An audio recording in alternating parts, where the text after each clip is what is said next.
Something fishy about these shrimp, and I don't mean the smell of raw seafood in a warm car on a hot day, which... We're on our way to a lab to dissect the shrimp and see if they contain some tiny evidence of a global problem. Oh yeah, that's a lot. Little bits of plastic that have managed to spread around the world, and possibly into our food. Oh wow, that's pretty bizarre.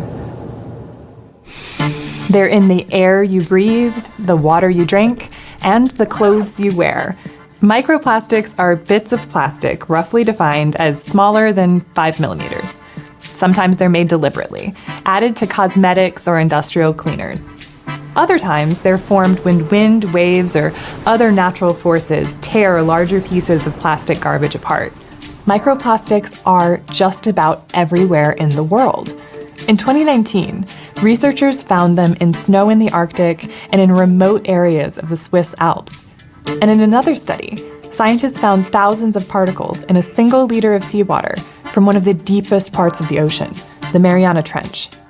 But we're after samples closer to home, particles that may have found their way onto our dinner table. Here's what happens. Some critters, like shrimp, eat bits of plastic as they devour their usual diet of microorganisms. Humans catch the shrimp, and then they get shipped to places like this. We picked out some shrimp imported from South America to see if we could find this plastic pollution for ourselves. But first, we needed some help. My name is Deborah Magadini. I'm a researcher studying microplastics in marine organisms. Deborah works at Columbia University's Lamont Doherty Earth Observatory, often helping high school students run the exact experiment that we're trying today.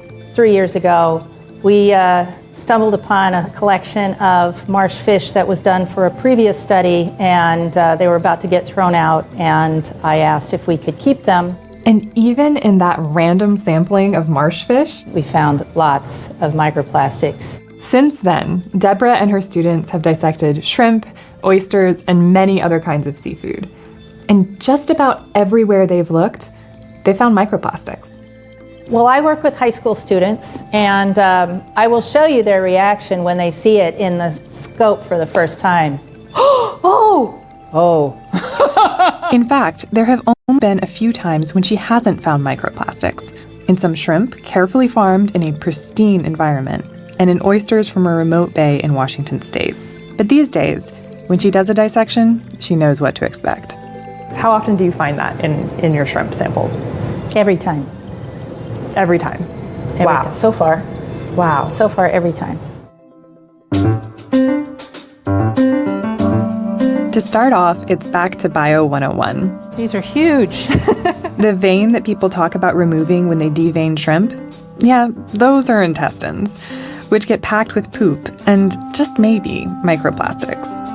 First, we cut out the shrimp's GI tract and stomach contents, trying to get every last bit of the guts into a test tube. This gets gross. Pouring it in there. Oh my God. Yeah. That's the stomach content. Then we pour hydrogen peroxide onto the resulting mess. This would actually burn you if you got it on your skin. We then bring the whole thing over to an oven, where it bakes at 50 degrees Celsius for several hours. When we come back, most of the sample has been digested away by the chemicals, leaving this little bit of grit behind. There's more in there besides microplastics. There's bits of sand and who knows what else. We run through a series of steps to filter out the heavy stuff. And finally, we introduce a special dye that only sticks to plastic and makes it glow under UV light. It's the moment of truth. We slip our slides onto the microscope. Whoa. And there it is. We ended up finding microplastics in all of the shrimp samples that we looked at. Circular beads, long fibers washed off of laundry, and messy, irregular pieces that were once something larger. Fragments from plastic bags, bottles, straws, styrofoam coolers, flip-flops. It was everywhere, which means that it was everywhere around these shrimp before they got caught, too. They're an organism that actually moves through the water, so the amount of plastics in the shrimp gut will, by inference, reflect the amount of pollution that is in that particular body of water that it inhabits. But what does it mean that we found microplastics in our protoscampi? Well, when it comes to human health, we really don't know yet. The World Health Organization recently found that while there are a lot of microplastics in drinking water, they don't pose a major threat to human health at current levels of pollution, but they'd still really like to know more. And drinking water is far from the whole picture. Another study found that we eat tens of thousands of particles of microplastic every year. That estimate nearly doubles when you consider that we're not just eating microplastics, we're breathing them in too. And just for the record, seafood like shrimp actually ranks pretty low on the list of microplastic sources. Remember, we dissolved the guts of the shrimp, and people don't eat those. It's more of an issue with bivalves like mussels and oysters, which we eat whole.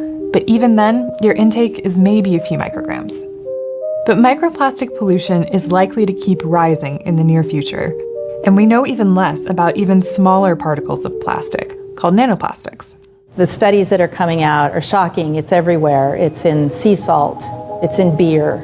It's difficult to think where plastics are not present.